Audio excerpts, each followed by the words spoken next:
Welcome in. I'm really excited to be joined today by Ashlon Jackson from over at Duke. Wild to think about. The season we were talking about this just before we hopped on. The season is literally like just around the corner. It's officially just about fall.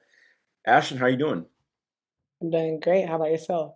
I'm good. I'm good. It's kind of wild, just thinking through this year and what's up ahead. I was particularly thinking like, I was thinking in my head, I was like, man, like this is Ashley's last year. I remember watching her as a freshman on that first run for Kara taking the team to the NCAA tournament. Um, Mhm. has it really hit you yet? Like, man, this is my senior season coming up. In spurts. So, it's just crazy to think that I was literally here for 4 different teams now.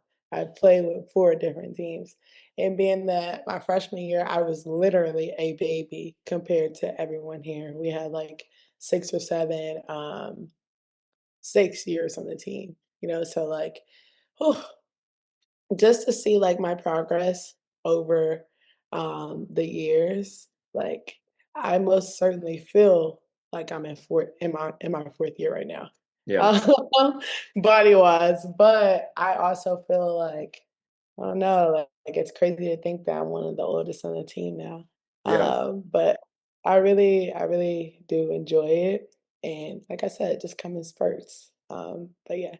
No, that's cool. Yeah, no, it is wild to think about because I was going back through and looking at things, and I was like, man, you were on the same team with Elizabeth Balagoon. Like, and I first off, I love Liz. She's a Yeah, great player, but it's wild to me because exactly what you said. I think what that was like her fifth or sixth year, and so yeah, in terms of like getting that kind of experience that a lot of people got with being a freshman coming up in COVID, like. What was that like for you kind of getting to be around players that had that much experience, but also like kind of getting to see their process after they've gone on to go into the pros and kind of handle that. right. I learned so much. I credit really all of them. Going into, your freshman year, you're thinking you're coming from high school, you've done everything, McDonald's All-American, Jordan Brand All-American. You've gotten all the accolades there is as a high school player. But now you're going into college and you're playing with grown women. Hmm. So it's but I'd say my team, they did a very great job of growing me up. I realized at a very quick moment that, the pace isn't the same. How we talk to each other isn't the same. Like, you really have to be dialed in. I feel like going into my freshman year until now, like, now I have everything figured out for the most part. And being able to, like, you know, I guess tell or give advice to the younger ones now, it's actually crazy. It's a crazy position to be in, but I love the Hmm. position I'm in. Being that, like freshman year will always be your hardest year. Don't care who you are. But building on that and just trusting my teammates, my work that I put in, my coaches, like over time, I'm so glad and I'm so proud of like who I've become, not just as a player, but a person as well, and I feel like the culture here, for sure, within our team is really credited for that.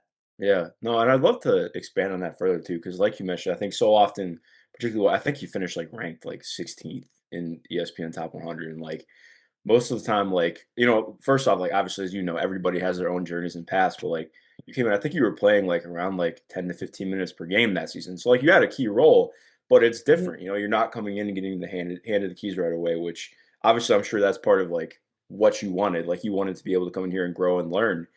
So like it's funny thinking through like how different your role has been each year and how much you've been able to expand on that. So what has that been like kind of getting to learn that and take those steps each year in terms of gaining even more responsibility? Right. I loved it. Like good, bad, the ugly. Like I really enjoyed it. Being that from every year I was able to learn something new and then carry it over to the next year. So I really just fell in love with that process alone.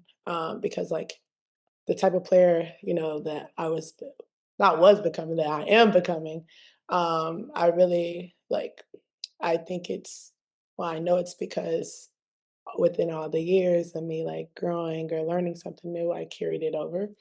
Um, but I would say like to answer your question, yeah, like I've enjoyed every single bit of it being from conditioning aspect or um shot making, decisions, everything. Like I feel as though each year, like I've not only had an edge about it, but also I've gotten to grown in those areas that I needed to grow in, and also my strengths I've grown in those as well. So being able to like carry on like each and every year from those positions and being also like a different leadership role now. Yeah, I loved every last bit of it, and No, that's cool. And I think, it speaks to like I think development as a whole is like so much of it. Obviously it depends on the person, but like particularly with how things have been at Duke and the way Kara has built things up, at least from my perspective, I think so much of it is being able to learn that stuff gradually. With how much talent you guys have, there's room to really bring people along and learn along the way. And I think it speaks a lot to like the next level. Like so often the difficult part of the next level is like, getting to the W. It's not Mhm. about talent, like, obviously being talented matters, but, like, can you come in and play a role? Can you fit a role? Can you find a way to do something routinely that a coach is gonna believe in so that you get opportunities to keep growing, right? So it's cool that you've had kind of a similar experience to that already. And I'd love to expand further on that too, like, just with Kara in general, I think, like, obviously people have a perception of Kara from the outside, like, the great speeches, obviously a tremendous coach. What is your, like, getting to be a part of this program really growing, going from, I mean, each year improving, second round, Sweet 16, Elite Eight in 3 straight years. What has that been like to be a part of that? And just, in terms of having, like you mentioned, the culture, what has it been like to kind of feel that and get a sense of how it's grown and where you guys are headed? It's a blessing for sure. I don't know what I would do without a Kara Lawson. And I say that being that like coming in, like I said, like you're this big player from high school, whatever, whatever. But she breaks you down, not in a bad way, but in a good way. And you may not agree with it and how she's like, wanting to bring you out of your shell, but she knows what it takes to be the best. She knows what it takes to beat the best, and she knows how to win. And you respect her way more for it. And like you gain a certain respect for yourself as well. It builds your confidence. Um, but just having that relationship with her and being that like I can go to her for every single thing, and also knowing that how I trust her, she trusts me as well. It's been nothing short of a blessing. And I've learned like, I literally learned so much from her. Yes, basketball, but mostly personal. And, just being, like, around her every single day and being able to be coached by her. Not only is she like this with me, I guarantee if you were to ask any one of my teammates, they'll say the same thing. So that's real, great to have within a culture like ours, and she does one great job of bringing everybody in that fits that culture as well. So yeah, like just being able to have her, being able to like have her like as a voice, as a mentor, as a coach, um, it's it's been a blessing. Yeah, no, for sure. And like continuing on that too, like I think again, obviously talent matters for the next level, but I think kind of like you're hitting on there, communication and trust is like, you can have the most talented group ever, but if you can't be on the same page, how much does it matter how talented or smart you are? So like what have you learned the most about communication during your time at Duke? It it's like she explained. I'm gonna say a lot. Yeah, it seems like a lot. Oh, she explained in one of her speeches, it was about confidence. She was Mhm. saying, you can't walk out of the house butt naked. That same thing that goes with your confidence. That also goes with your communication as well. Like it's like you need it to breathe. You need it to thrive. It's like your oxygen, in a sense. But I'd say yes, communication has been literally everything, especially um, not just in this program, but I feel like in general, like, me being able to go to that next level or each and every year going like having a different leadership role, I have to be able to communicate to do what I do. I have to be able to communicate to in order for people to trust me. And vice versa, they're the same. But it's been really, I've had to grow in that. Uh, but over time, now that I'm in my 4th year, like, it's really just natural, it's, like, who I am, and I guarantee you, like, everyone that comes through this program, it'll be who they are as well because, it's another lesson that she teaches us of, like, becoming a woman. Yeah. Um, so, yeah.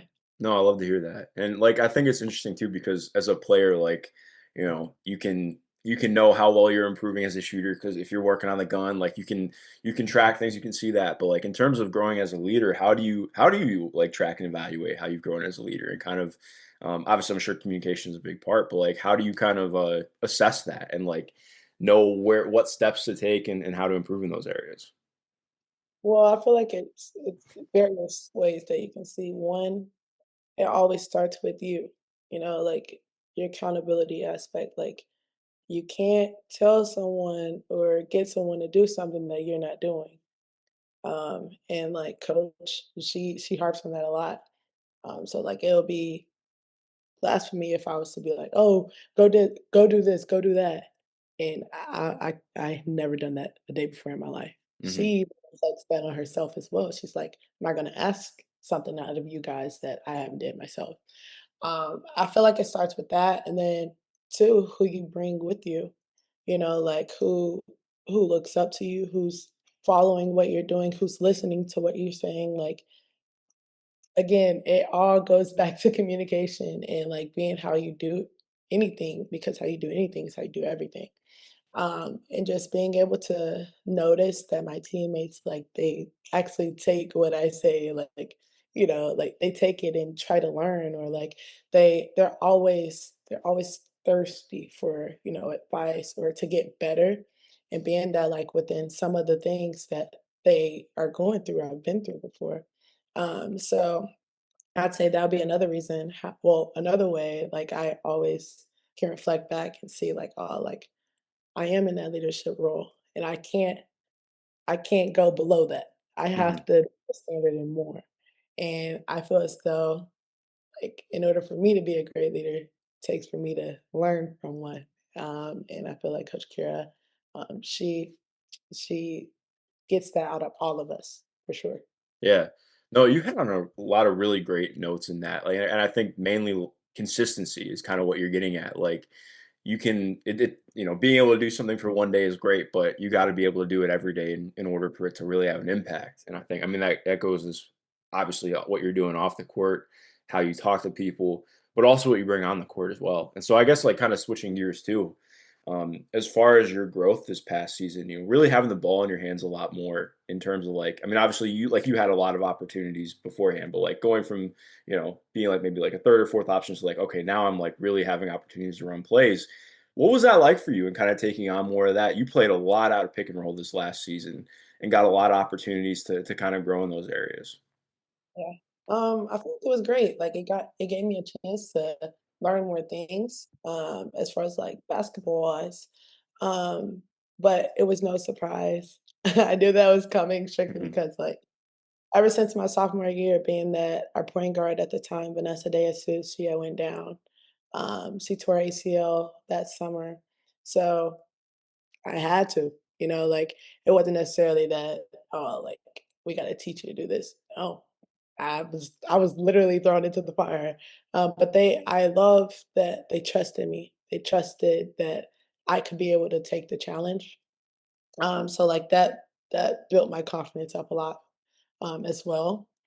And being that like, the ball it's in my hands a lot more now, like honestly, like I said, like it's natural now, but I've had to work a lot for that and being able to like not just create for me, but create for the team as well. It's been actually like really great. But yeah, like I can't wait to continue to learn through that. But yeah. Yeah, no, I think it's really fun too because going back, I watched all your pick and roll possessions on Synergy. So I was like, all right, I want to remind myself it's been far enough. Let's go back through it. I think you're a better playmaker than your assist numbers indicate. Would you agree with that?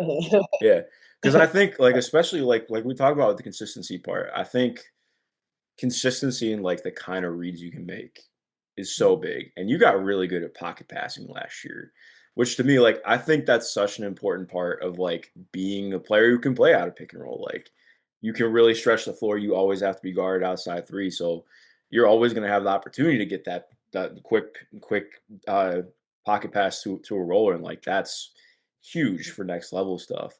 So, like, in continuing to build off that this next year, what are the things that you want to continue to elevate in what your offensive game is, particularly like bread and butter out of 3 level scoring like that? Yeah, for sure. I'd say we've been working on it a lot, so I'm gonna say it. My inside game, Hmm. mid-range finishes, because obviously, like, they're gonna guard the 3, but being able to be, like, more consistent within not just, shooting the ball at a three-point line, but being able to, like, pick my spots, being able to raise up whenever I want, not whenever it's just needed. And just being able to, like, be not necessarily be confident within that, but, like, have it come natural, like, all the, rest of the years that it's been natural. But having that and then also continuing to, like, develop reads and how, like, teams will play me, has been really essential, to what, like, we've been working on this past summer and this past, preseason. So, yeah, and then coach, she's been watching me, she's been giving me pointers as well, so, like, being able to have that have her in my ear about that too, like, it's been great. Absolutely. And I think, going off that too, uh, I'm sure you're aware of like the things you're good at, but like from my perspective too, as somebody who's like always looking at like, what translates to the next level and having that. Your ability to me to really like shoot off the dribble at your size is something that stands out. Like I think I have it listed that you shot 31% on off the dribble threes last year, which I know it sounds lower, but that's good. Like that's it's enough where it makes teams think because teams, it, like you're confident getting the ball off and quick enough getting the ball off that if a team goes under on you, you're going to take it, and more often than not, you're going to make it. So, like, I think that's a big part of what opens stuff up for you as a playmaker. Like, obviously, I'm sure you want to get those numbers even higher, but like when you sort out like sheer volume, most players aren't even touching like 30% on off the dribble threes for how often you take them. Um, so it's that stuff stands out a ton. And then when you're off the ball, it's cash every time, pretty much. So like that's something you have to worry about. Right. Um, but like kind of rounding out too, in terms of looking at the game and like how you think about the game. Are you somebody who's kind of always got the game on in the background, or kind of are you a big person and watching the W, or like what is that like for you? Yeah. So coach always says this too. You can't want to be somewhere if you never watch it. No, It's great advice. I want to be a WNBA player. I will be a WNBA player. So like, being able to like watch that and also it's also great too because my coach, she's been around most of these people. Hmm. I've been around some of them. So, like, being able to, like, see not necessarily the behind the scenes of everything, but, like, being able to see, like, their the way they work, the way they pay attention to detail, it's very, very, like, inspiring to me, strictly because I can take that and use it for college too, Yeah. you know? So, I do a lot of watching, and I also do, like, a lot of studying as far as, like, last year's games. Like, if I'm bored or not even I don't even have to be bored, but, like, if I'm just chilling, like, I'll just throw it on my TV, watch a game from last year, and just really just dial in and lock into, like, what I'm watching. Some days I'm just so mad because it's kinda like, "Okay, Ashlon, why would you make this play?" You know what I Yeah. mean? Like, I am the player now today, like, I can understand, like, "Oh, okay." Like, I can see how that was bad. But yes, a lot of film studying, I would say, is really essential and was essential, this summer into me, bettering my game. Nice. I love to hear that. particularly in watching the W2, are there any players you watch where you're like, I can see like where I can take some things from them, or like players that not that you want to emulate, because I'm sure you want to be your own player, but like, players that you see where you're like, yeah, no, I can kind of like see myself in that and like how I can kind of grow in ways. Yeah. Kelsey Plum, Chelsea Gray, and Kalia Cooper. I see Um, that. those 3 for sure, especially KP and Chelsea, I recently, like, not I haven't been infatuated with her, but, like, I'm saying, like, the way she does things, the way she, like, plays and brings everything to the game. Ka is great. Kalia Cooper, like, she's great.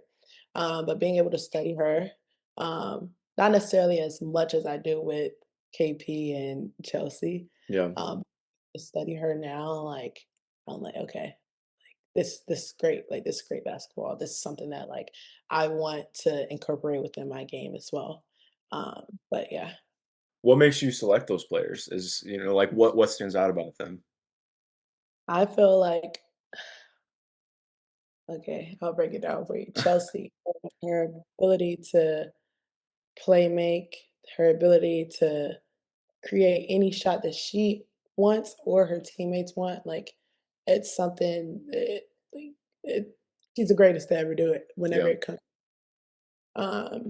KP, her D cells are Her crazy. D cells are my Oh, hamstrings hurt every time I watch her play. Yeah. but being that, like, I went to the KP camp Hmm. and being how she, like, take care of herself and how she's, like, always in the gym and, like, what she's doing while she's in the gym, and not only in the gym, but outside of that, like, the way she take care of her body, like, oh my goodness, like, that's something that, like, I am doing, but, like, I've always wanted, Hmm. like, her D cells, her ability she also for a shorter guard, I would say, she also rebounds a lot, and I know that's something that I have to continue to build upon, but, like, she rebounds out of her position being who she is or how small she is, whatever, Hmm. but, like, also having that mentality of, like, "There's nothing on the court that I can't do."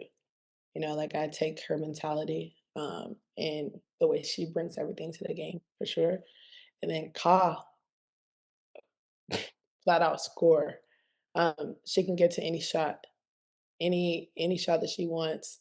Being able to, see that and learn how she's doing that, or like how like her I would say her footwork is, within going to her shots to get her shot off quicker. Like that's something that like I've been paying attention to as well.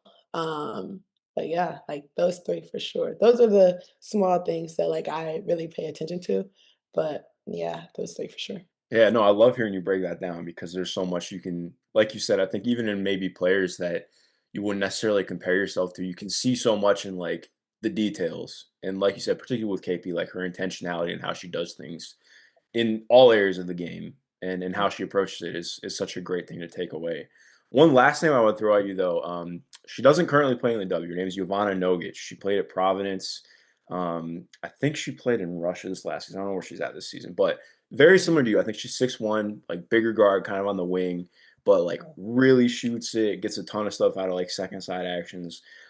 See a lot of her game in you and where you can get to. Um, but Ashlyn, I think that's all I have for you. I appreciate you making the time, and really excited to see what you and the team can put together this year. There anything you want to close out on before we get out of here? No, I'm just ready to get the season started. But thank you so Awesome. Yeah, no doubt. I'm excited to see how things go out. To everyone watching, of course, be sure to keep up with all things Duke women's basketball and everything Ashlyn's got going. We got a lot of great stuff ahead this year.